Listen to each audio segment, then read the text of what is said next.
Welcome back to another episode of Redneck Racing, guys. Today we're going to be doing the transmission rebuild.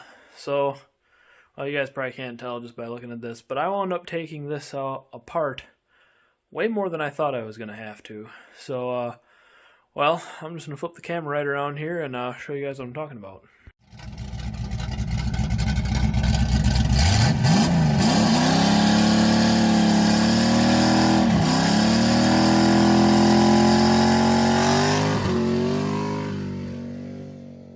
Alright, so if we take a look inside of here, you can see there is absolutely nothing left inside of this. So we wound up doing a complete rebuild. And, well, yeah, you can see there's one planetary, there's the other planetary. So the gear sets are completely out of this thing right now. And the reason for that is this is the output shaft that I have in the transmission right now, or that was in there. And this is the output shaft that I needed for it. So this transmission was a 4-wheel drive transmission, and those ones have a transfer case on them. And the output shaft is a lot shorter for the transfer case. When you get the 2-wheel drive, or if you're just running rear-wheel drive, which obviously I am, you need a longer output shaft that sticks out far enough into the tail housing so that, you know, your splines stick out past the seal, so your yoke and everything is just happier. So I'm probably just gonna start throwing everything together right here. Get the output shaft put in and all this other stuff. I took that all apart last night, so I'm just gonna quick put it together before I forget what's going on. And then we'll get into some of the mods on the valve body and some of this other stuff. But I'll probably just do it and then show you guys what it looks like afterwards and explain what's going on a little bit. I'm not one to explain exactly what's going on here. There's plenty of other videos on YouTube. I'll just kind of go over what I did. Okay, onto some valve body modifications. So as you can see here, I've got all the valves taken out of the valve body. I did that mainly just because I figured, well, since I'm taking the only one that I really need to take out is this one. But I noticed it looked pretty dirty, so I wanted to take the rest out just to clean them up. Plus, I'm going to be drilling and tapping some holes. And having all the valves out will make it a lot easier to clean out all the metal shavings after that gets done. I'm not going to clean it out beforehand. Hopefully the residual transmission fluid will help my drill bits and taps not get hot and cause problems. So I'm just going to leave the tranny fluid on there as lubricant while I'm working on it, and then clean it all up later. With that being said, I'm going to try and go over the mods that I'm doing one at a time. I guess maybe I'll give a brief summary first of all and show you guys what stuff looks like to begin with, and then I'll go over each of the mods one by one, the ones that I'm doing. So the big one is to get rid of the panic shift. Typically these transmissions will shift out of first gear at 4,500 RPM, and fix that. You grind the flat on this and then plug the bleed hole in there. I'll show you guys that later. I'm removing the accumulator spring here and putting an aluminum piston in it. I was going to put the plastic piston back in after I removed this big spring here, except that I broke the plastic piston taking the spring out. So, yeah, plastic pistons are pretty weak. Once you take the spring out, plug that hole right here. I'll show you guys that later. And then we'll be plugging the governor holes as well to get rid of the automatic shifting on it. You can also leave this spring off. So this is your 2-3 accumulator. This is your 1-2 accumulator. I'm going to leave the 1-2 accumulator there because the sprag that I have on here is it's the semi-crappy. It's actually a roller ramp clutch, one-way clutch. It's stronger than a 16-element sprag, but if it does break, it's just going to blow pieces all over the place into my transmission, and I don't want it to do that. So I'm going to leave the 1-2 accumulator. Basically what happens when you make the 1-2 shift, that drum with all the clutches in it goes from spinning to stopping very quickly, and the thing that stops it is the sprag.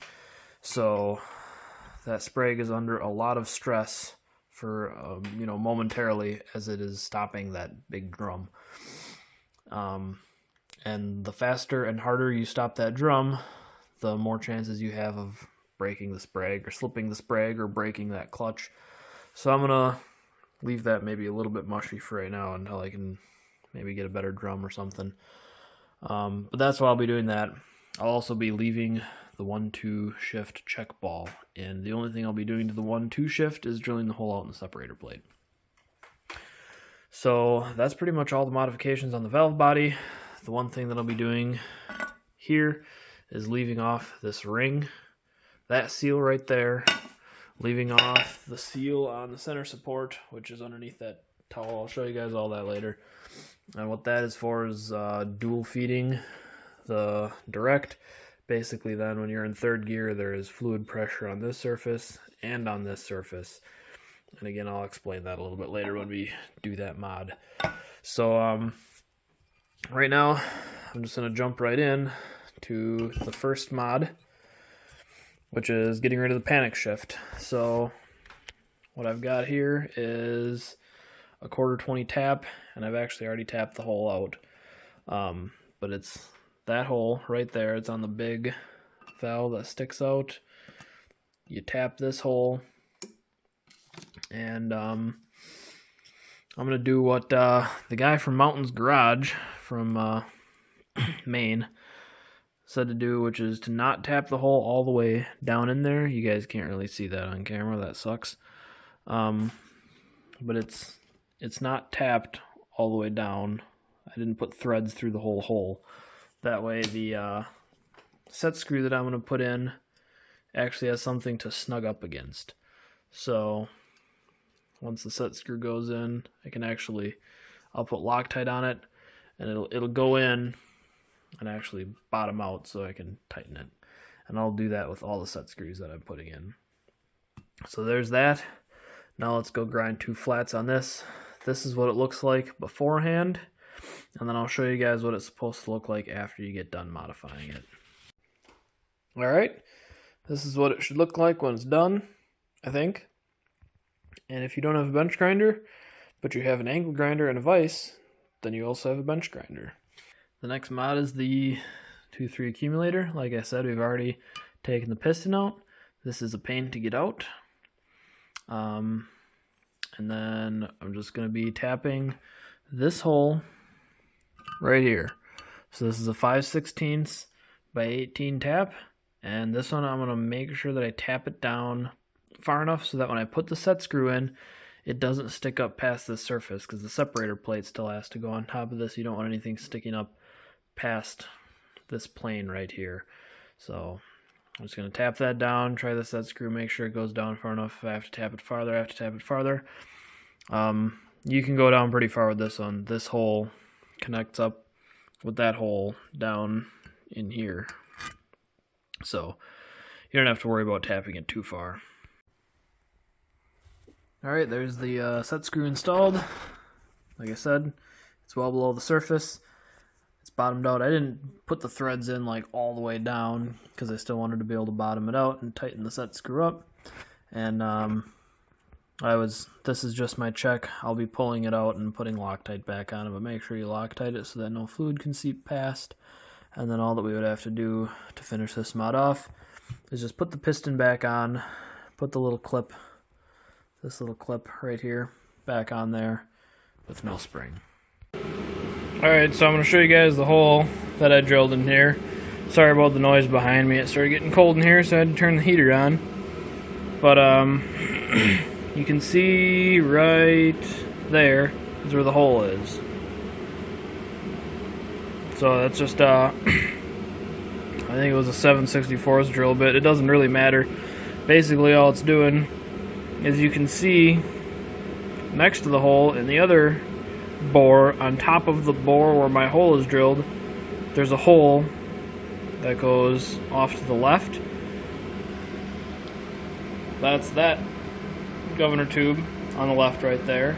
Basically what would happen is the fluid would come in through this passage, go out here, go out to the governor, come back through this passage, and come out in this passage. Once you plug those holes on the end where the governor tubes would be, the fluid still needs to get from here to here, but it can't anymore because you just plugged the holes. So you need to drill a hole in here so it can come this way, go down through that hole, and out this way to still get here. That's basically what that's for.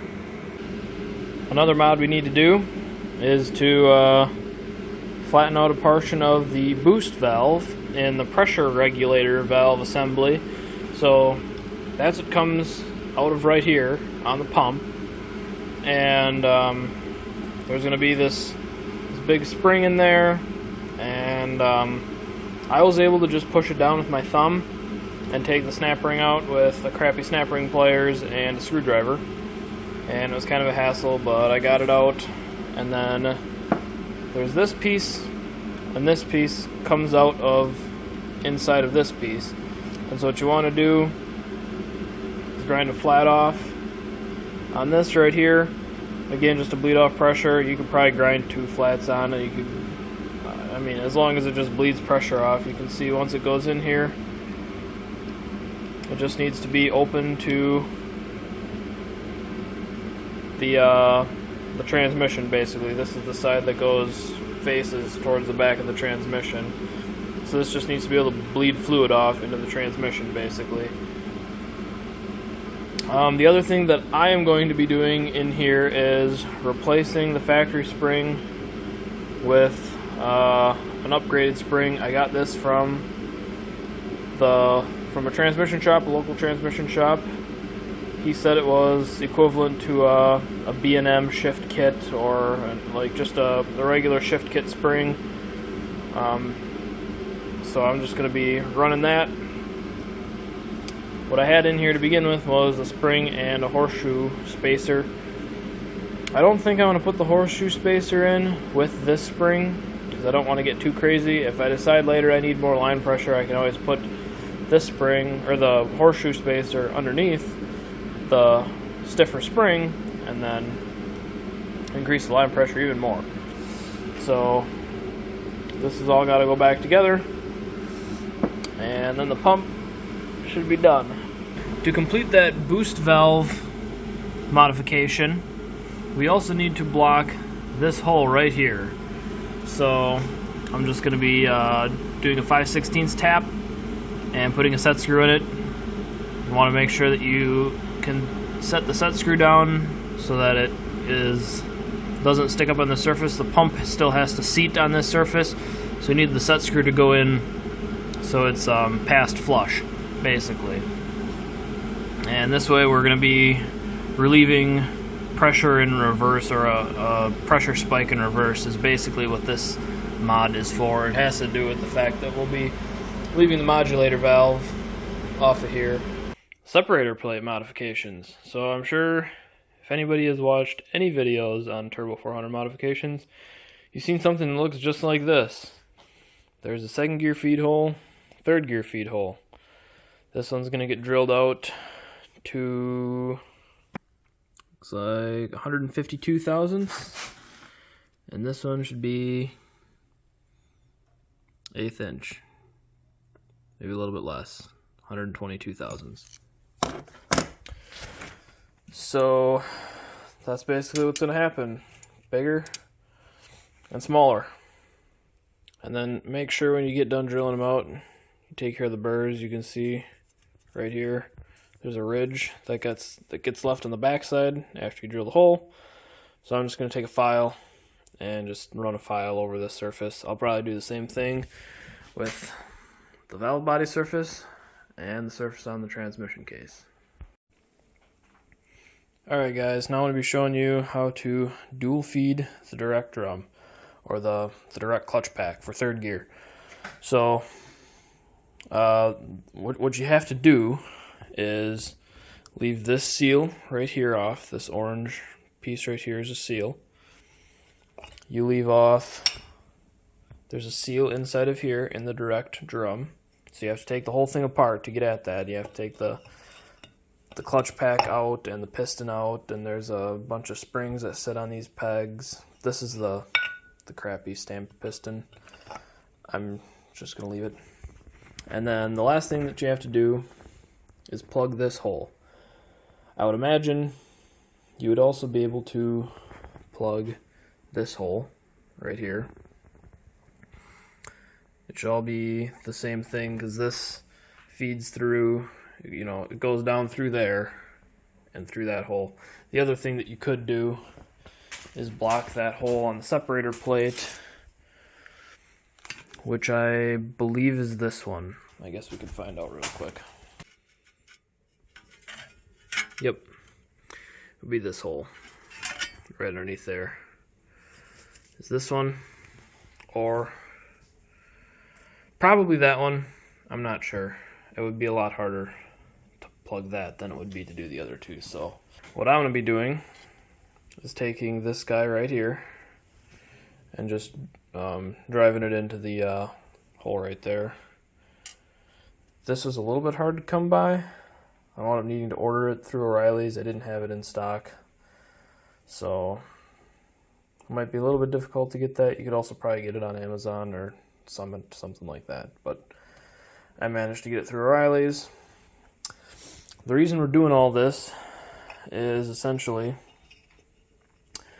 when the fluid presses on this side of the piston, then the piston pushes up like this against the clutches to lock the gear in place. And what happens is your reverse feeds right here. This clutch pack is engaged for third gear and reverse. So reverse feeds here, third gear feeds right here. And when you leave that seal out inside of here, the center seal in there, now, as you can see, the fluid's going to come in on both of these for both third and reverse. We're really only concerned about third gear.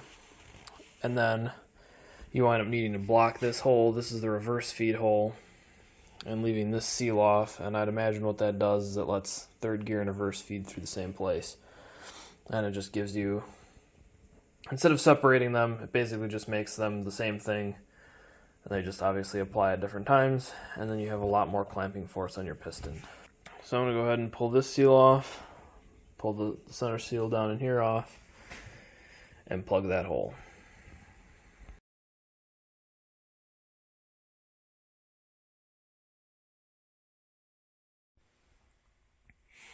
Okay, so the whole lower gear unit has been installed. Got the snap ring in there, center support bolt in right there. I did make sure to check the end plate real quick. It's there. And now that this is done, we can install the plug that goes in right there. So the video that I watched, all the videos that I watched for all this stuff were from Mountain's Garage. That guy does a much better job explaining how all this is supposed to work than I probably do.